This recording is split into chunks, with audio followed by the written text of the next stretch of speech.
Vamos dar continuidade aqui ao estudo do livro do Rei de Inverno, falar de campos tensoriais. Muito bem. Qual é a diferença entre tensores e campos tensoriais? Ou vetores e campos vetoriais? Certo? O que a gente tinha era o seguinte: dar uma variedade, um determinado ponto P, esse ponto P eu podia definir nele, e estava definido apenas nele, vetores, tensores, vetores, tensores contravariantes, covariantes, etc. Ou seja, um objeto se transformava da seguinte forma: a linha A igual a dRom x linha A dRom xb a b no ponto P. Eu dizia que isso aqui é um tensor em P, certo? Eu estava botando aqui x e aqui x' só para indicar que era o sistema de coordenadas, x', sistema de coordenadas x, ok? Mas esse objeto, esse tensor, ele está definido apenas em P, assim como cada tensor está definido num ponto, certo? Isso vale para vetor ou tensor. O que eu quero agora é ter, dado uma variedade,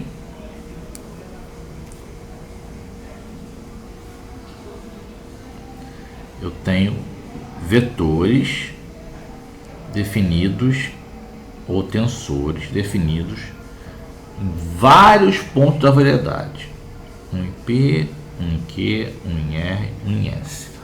Na verdade, para cada ponto da variedade ou para cada ponto de uma certa região na variedade, eu tenho um tensor bem definido, ok? Ou seja, um campo tensorial, por chamar de T,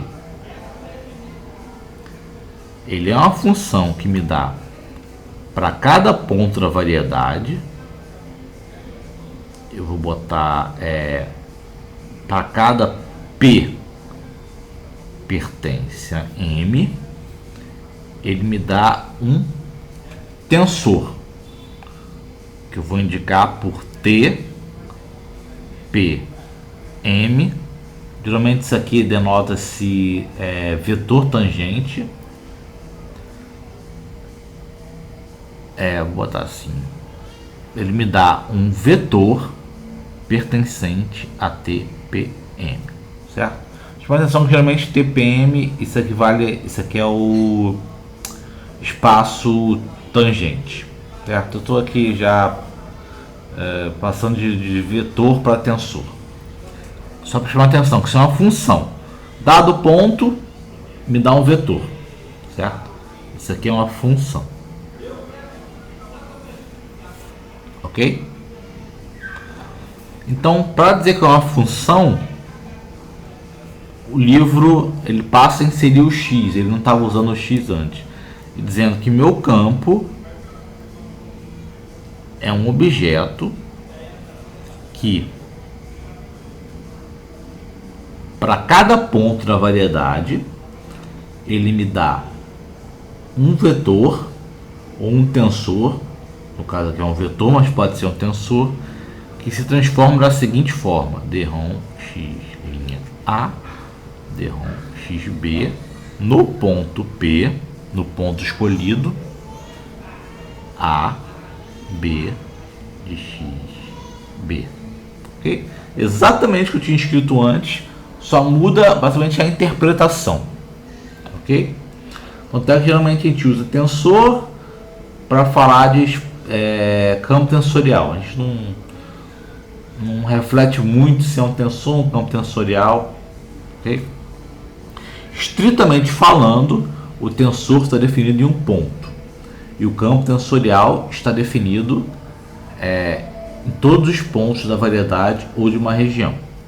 E aí agora a gente pode falar de suavidade.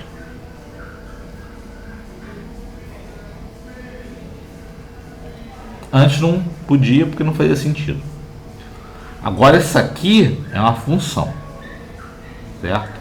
Antes não era uma função, era um componente. N componente. Agora é uma função, certo? Na verdade, N funções.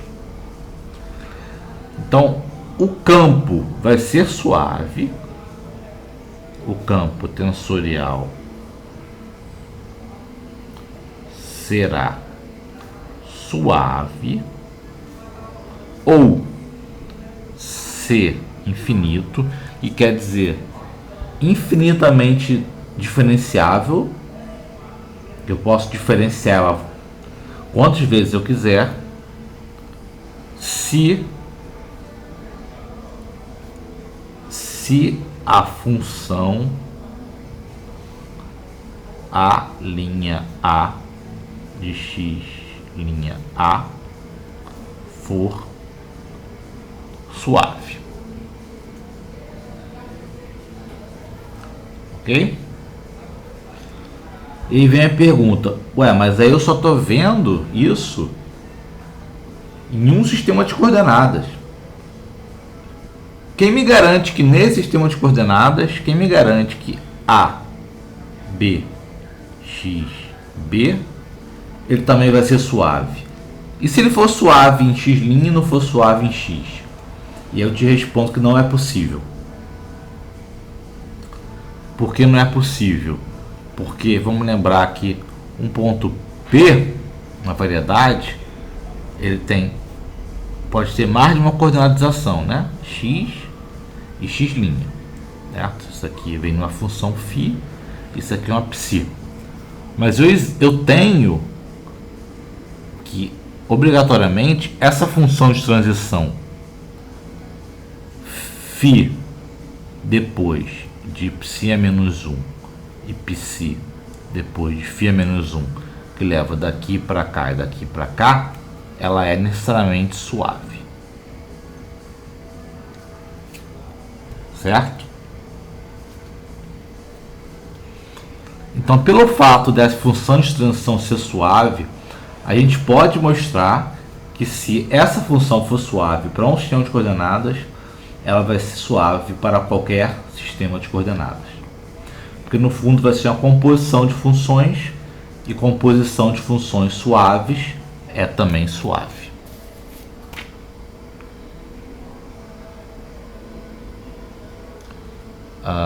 Certo.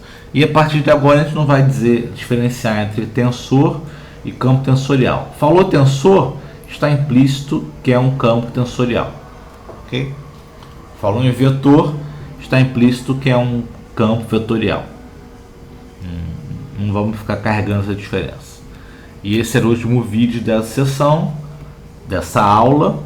E até a próxima aula na sessão 5.8.